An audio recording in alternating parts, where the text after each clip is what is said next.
अपना लक्ष्य खोजिए। जब मैं बड़ा हो रहा था तो मेरे पिता ने मुझसे कुछ ऐसा कहा जो मैं कभी नहीं भूल सकता। बेटा, तुम जब पैदा हुए तो तुम रोए, जबकि पूरी दुनिया ने जश्न मनाया। अपना जीवन ऐसे जियो कि तुम्हारी मौत पर पूरी दुनिया रोए जबकि तुम जश्न मनाओ। हम उस काल में जी रहे हैं जहां हम जीवन का अर्थ भूल गए हैं।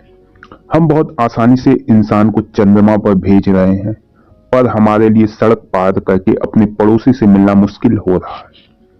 हम एक बारूदी मिसाइल को बिना किसी चूक के दुनिया के आर पार दाग सकते हैं, परंतु अपने बच्चों को पुस्तकालय ले जाने का समय निकालने से चूक जाते हैं।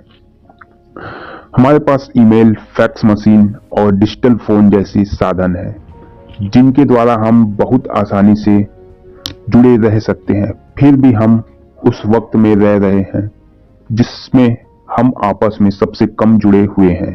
हमने अपनी मानवता को खो दिया है। हम अपने जीवन का उद्देश्य भूल गए हैं। हमने जीवन की सबसे अहम बातों को विस्मृत कर दिया है।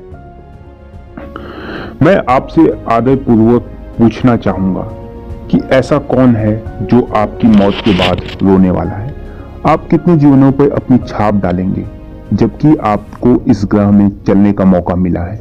आने वाली पीढ़ियों पर आपके जीवन का क्या असर होगा और आपने अपने अंतिम पड़ाव से पहले क्या धरोहर छोड़ी? एक सीख जो मैंने अपने जीवन से ली है वह यह है कि अगर हम अपने जीवन को नियंत्रण अपने हाथ में नहीं लेते तो जीवन हमें नियंत्रित करने लगता है।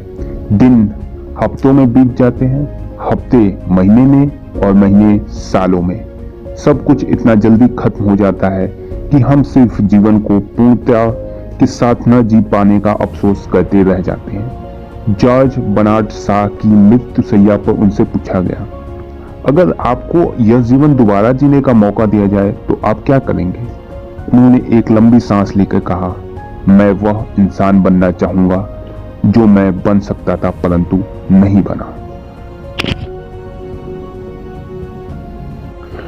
एक व्यावसायिक वक्ता होने के नाते मैं अपने काम के सिलसिले में अधिकतर समय उत्तर अमेरिका के पार अपने भाषणों और सम्मेलनों में व्यतीत करता हूँ। एक शहर से दूसरे शहर में व्यवसाय की दुनिया का नायकत्व के बारे में अपनी अंतर्दृष्टि और विचारों को विभिन्न लोगों में बांटता हूँ।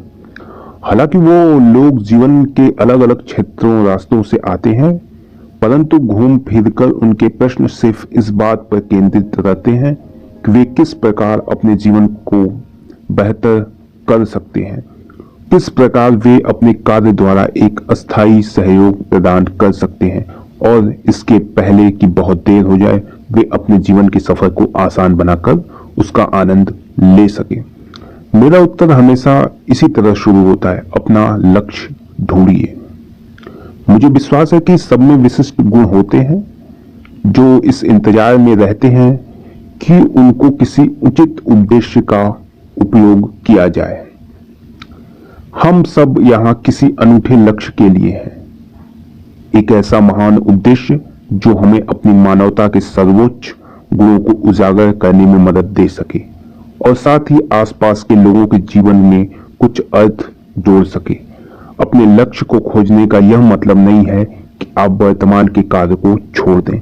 इसका अत्यंत सरल मायने है कि आपको अपने काम में उन चीजों पर ज्यादा ध्यान देना चाहिए जो आप सबसे बढ़िया तरीके से कर सकें और अपनी छाप छोड़ सकें। इसका मतलब है कि आपको जिस परिवर्तन की आशा है उसे वास्तविक रूप देने के लिए दूसरे लोगों की प्रतीक्षा न करें और जैसा कि महात्मा गांधी ने कहा था, उस बदलाव को स्वयं लाने की कोशिश करिए जो दुनिया में देखना चाहते हैं, और जैसे ही आप यह करेंगे जीवन बदल जाएगा। धन्यवाद।